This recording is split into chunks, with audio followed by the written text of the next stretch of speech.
खींचने शुरू किए और उसी का परिणाम है कि एक इतनी बड़ी हस्ती को न उन्होंने इतिहास के पटल पर चमकने दिया और न ही साहित्य के पटल पर चमकने दिया और न ही अपनी खुद की इकलौती बेटी का जातिवाद खत्म किया, प्रांतवाद खत्म किया, भाषावाद खत्म किया। उनके सम्मान के लिए, उनको उठाने के लिए, उनके उत्थान के लिए, उनको आगे बढ़ाने के लिए संतराम भी हर प्रकार से अग्रसर रहे। उन्होंने यात्रियों के बारे में जानते हैं, एक फायान के बारे में और दूसरे ह्यूनसांग के बारे में। तीसरा यात्री जिसने वाकई में यहाँ की उस बौद्ध शैली का वर्णन किया जिसको हम यूँ आम समझ के छोड़ देते। मेरे शोध ग्रंथ में जहाँ तक मैंने कोशिश की, मैंने बहुत कोशिश की है कि मैं मैक्सिमम ज़्यादातर चीज़ें मैं उनके बारे में जानकारियाँ प्राप्त करके इकट्ठी करके उसमें डाल सकूँ। फिर भी मेरा शोध ग्रंथ जल्द ही आपको प्रकाशित होकर मिलेगा जिसमें आप उसमें वो जानकारियाँ प्राप्त कर सकते हैं। मैंने प्रयास किया है कि मैं अच्छे से अच्छा उनके बारे में आपके सामने प्रस्तुत करूँ। तो हमारे साथ हैं रोहतक से कमल किशोर जी, जिन्होंने संतराम बीए पे पीएचडी की है। आज उनसे हम बात करेंगे कि विषय क्या रहा, क्या क्या चीज़ें रहीं। तो आपका बहुत बहुत स्वागत है। जय भीम सर, जय संतराम बीए, जय संविधान। कमल किशोर जी, आपने जो पीएचडी किया उसका विषय क्या रहा और क्यों आपको ज़रूरत पड़ी कि संतराम बीए पर ही हमें पीएचडी? असल में संतराम बीए के बारे में जब मैंने जाना और उनके बारे में मैंने पढ़ा तो मुझे लगा कि इनके ऊपर तो ज़रूर शोध होना चाहिए और मेरा विषय था संतराम बीए के साहित्य का सांस्कृतिक अध्ययन, क्योंकि संतराम बीए इस देश की संस्कृति और इस देश की राष्ट्रवादिता को लेकर आगे चलने वाले व्यक्ति थे जिन्होंने 100 से अधिक पुस्तकें लिखी, संपादित की, संकलित की, अनुवादित की। इतना सब होने के बाद भी पता नहीं क्यों, किस कारण से उनको पीछे नेपथ्य में धकेल दिया गया। इसी कारण से मेरा मन हुआ कि मैं उनके ऊपर शोध करूं, पीएचडी को, और मेरी वो पीएचडी अब पूरी हो चुकी है। मेरा शोध है पूरा कंप्लीट है, तैयार। तो क्या विषय मैंने उस पर ज़रूरत क्या पड़ी कि उन पर पीएचडी? क्योंकि इस देश के वास्तविक नायकों की ज़रूरत है। हमारे देश का अगर साहित्य भी पढ़ा जाए, और साहित्य क्या कहूँ मैं, तो अगर इतिहास को भी देखा जाए, वो भी यहाँ के काल्पनिक व्यक्तियों और काल्पनिक चरित्रों पर जीता है। लेकिन जो यहाँ का तार्किक युवा है और जो पढ़ा लिखा इंसान है, जो विज्ञानवाद में और वास्तविकता में विश्वास करता है, उसका एक कर्तव्य बनता है कि जिन लोगों ने असल में इस देश के लिए कार्य किया है, इस देश के आमजन के लिए कार्य किया है, इस देश की विद्रुपताओं, विखंडताओं और इसके दुष्टताओं को दूर करने की चेष्टा की है, उन महापुरुषों पर क्यों न काम किया जाए। और इसीलिए मैंने संतराम बीए को अपने साहित्य का, अपने शोध का विषय चुना, ताकि मैं एक ऐसी हस्ती को इस देश के सामने ला सकूँ फिर से, जो पहले अपने समय में एक बहुत बड़ी हस्ती रही है। उनका कार्य बहुत ही विस्तार पूर्वक और बहुत ही विशेष रहा है, तो उनको वापस फिर से पटल पर लाने का मेरा उद्देश्य था। इनको संतराम जो बीएन है, उन्होंने जो उनका जो विषय, कई सारे विषय रहे हैं, लेकिन उन विषय में जो जाति तोड़क विषय रहा, जो जाति तोड़ का आंदोलन जो उन्होंने किया, उसके बारे में कुछ आप समझें। संतराम बीए इस देश में शूद्र कही जाने वाली या नीचे कही जाने वाली एक कुम्हार जाति से आते थे, और उनके निजी अनुभव कुछ ऐसे थे उस समय अपने जीवन में, जिससे उनको पता चला कि इस तरह की जातियों के साथ किस प्रकार शोषण का व्यवहार होता है।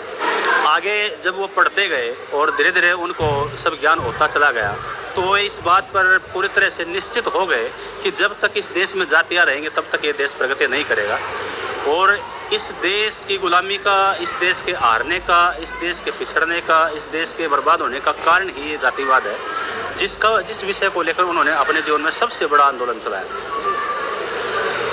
1922 में उन्होंने एक संगठन की शुरुआत की जिसका नाम था जात पात तोड़क मंडल। ये नाम ही कुछ ऐसा है जो उस समय के जातिवादियों को सीधे सीने में खटका था। यद्यपि कुछ लोग जो छदम थे, अपने आप को कहते थे भाई हम सेक्युलर हैं, हम जातिवाद को नहीं मानते हैं, उनके साथ जुड़े थे।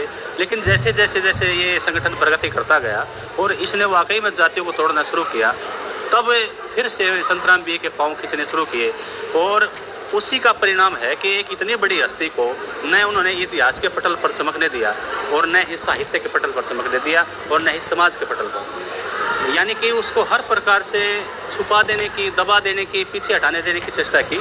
लेकिन वो अब हो नहीं पाएगा, क्योंकि मैं और मेरे जैसे और भी बहुत सारे लोग हैं जो अपनी इन हस्तियों को फिर से पटल पर वापस फिर से चमकाने के लिए तैयार बैठे। कुछ उपलब्धियाँ बताइए, किस किस समाज में किस तरीके की उनकी उपलब्धियाँ रही हैं, क्या क्या काम किया उन्होंने, उसके बारे में थोड़ा बता। कि मैं आपको बता रहा था कि 1922 में उन्होंने जात पात तोड़क मंडल की स्थापना की, और ये इस जात पात तोड़क मंडल का ही प्रभाव था कि उस समय हमारा देश आज़ाद तक नहीं हुआ था।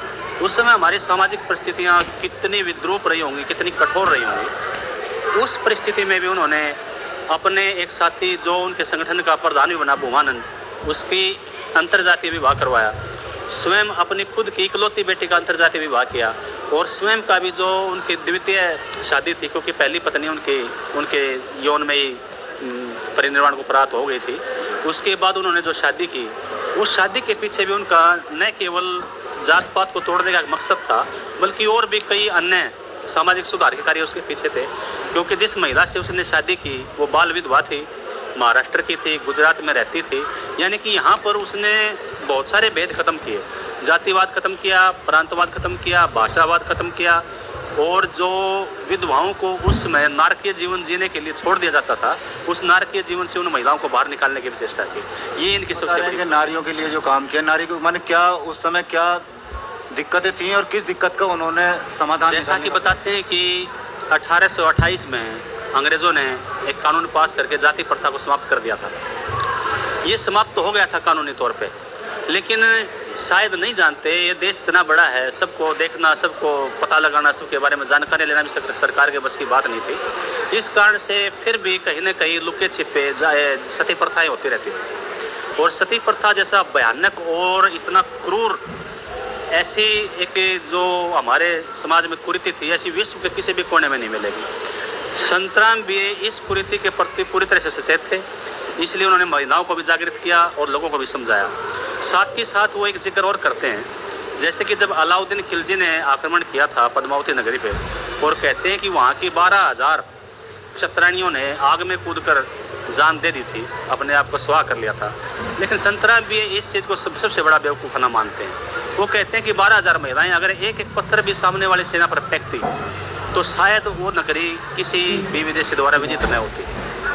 तो महिलाओं के सम्मान के लिए, उनको उठाने के लिए, उनके उत्थान के लिए, उनको आगे बढ़ाने के लिए संतराम भी हर प्रकार से अग्रसर रहे।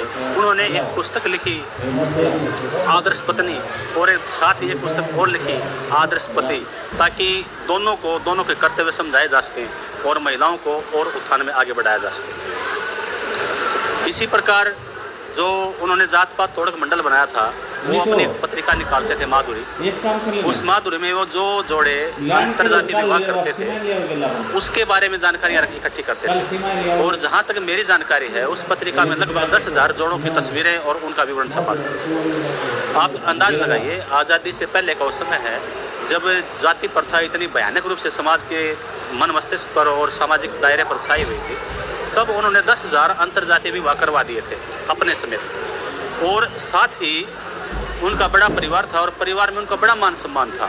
सभी भाई बड़े आदर प्रेम और एक दूसरे के मान सम्मान से जीते थे। लेकिन वो संतराम भी अकेली शख्सियत थी उस परिवार में, जिन्होंने पूरे परिवार से कह दिया था कि मैं परिवार के किसी भी शादी समारोह में उसी में शामिल होऊंगा जिसमें अंतर्जातीय विवाह होगा। और इस कारण से उनके परिवार में आप जाके अगर सर्वे करेंगे, जांचेंगे, देखेंगे तो उनके परिवार में बहुत सारे अंतर्जातीय विवाह, जिस कारण से वो परिवार बड़ा प्रगति के आगे बढ़ा, और आज देश विदेश में और क्या चीज़ें हैं आपके शोध के अंदर जो संतराम बीए से जुड़े? मैंने देखा संतराम बीए केवल एक जात पात तोड़क मंडल को लेकर चलने वाले व्यक्ति नहीं थे। उनकी प्रतिभा बड़ी बहुमुखी है।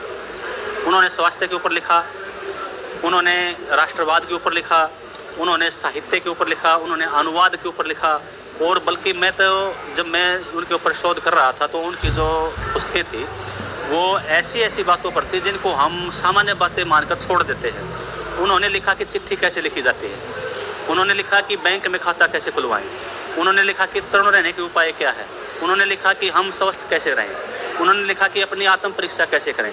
ये एक ऐसे विषय है जिनके बारे में हम न ध्यान देते हैं और न ज़रूरत समझते हैं, क्योंकि इनको हम सामान्य समझते हैं। लेकिन देखा जाए तो आम जीवन और सामान्य जीवन का आधार यही है। अगर हमारी नींव ही कमज़ोर होगी तो फिर उसके ऊपर भवन बनाना संभव नहीं होता, और वो टिकता भी नहीं है।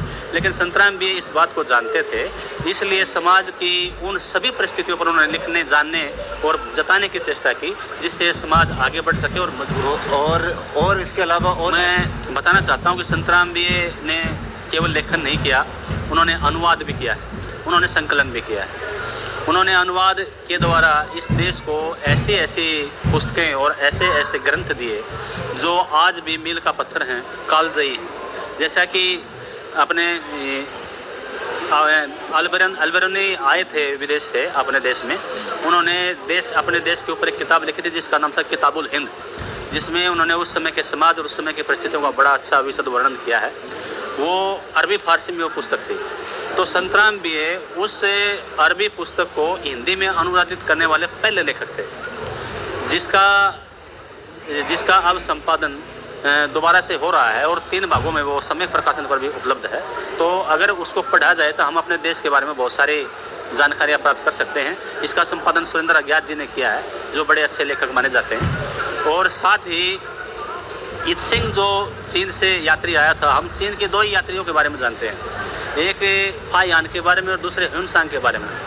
तीसरा यात्री जिसने वाकई में यहाँ की उस बौद्ध शैली का वर्णन किया जिसको हम यूँ आम समझ के छोड़ देते हैं, वो इत्सिंग आया था।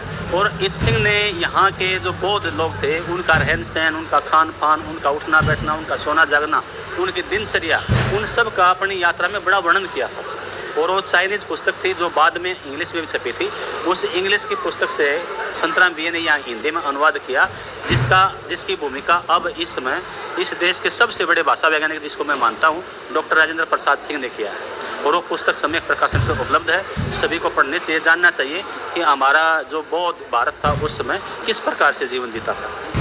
तो ये इसके ऊपर भी जो मैंने पहले बताया कि अल्बेरूनी का भारत और इत्सिंग की भारत यात्रा, इसके ऊपर पंजाब सरकार ने इनको पुरस्कृत भी किया। क्या चीज़ें हैं जो आपकी किताब के अंदर अवेलेबल है, जो आपके शोध में? देखिए, किसी भी महापुरुष के ऊपर शोध करना गर्व की बात है, लेकिन मैं थोड़ा सा ये समझता हूँ कि कोई भी शोधार्थी, मैं हूँ या कोई और हो, वो उसकी समग्रता को, उसकी संपूर्णता को अपनी पुस्तक में समाहित नहीं कर सकता, कुछ न कुछ रह ही जाता है। इसलिए मैं अपने युवा साथियों से जो शिक्षा प्राप्त करना चाहते हैं, आगे बढ़ना चाहते हैं, मैं उनसे ये निवेदन करना चाहता हूँ कि ऐसी हस्तियों के ऊपर शोध करें, उनको जानें, उनके बारे में जानकारी एकत्रित करें, ताकि इस देश को, इस समाज को पता चले कि इतनी बड़ी बड़ी शख्सियतें इस देश में पैदा हुई और उन्होंने देश के लिए विशिष्ट कार्य किए। तो मेरे शोध ग्रंथ में जहाँ तक मैंने कोशिश की, मैंने बहुत कोशिश की है कि मैं मैक्सिमम ज़्यादातर चीज़ें मैं उनके बारे में जानकारियाँ प्राप्त करके, इकट्ठी करके उसमें डाल सकूँ। फिर भी मेरा शोध ग्रंथ जल्द ही आपको प्रकाशित होकर मिलेगा, जिसमें आप उसमें वो जानकारियाँ प्राप्त कर सकते हैं। मैंने प्रयास किया है कि मैं अच्छे से अच्छा उनके बारे में आपके सामने प्रस्तुत करूँ।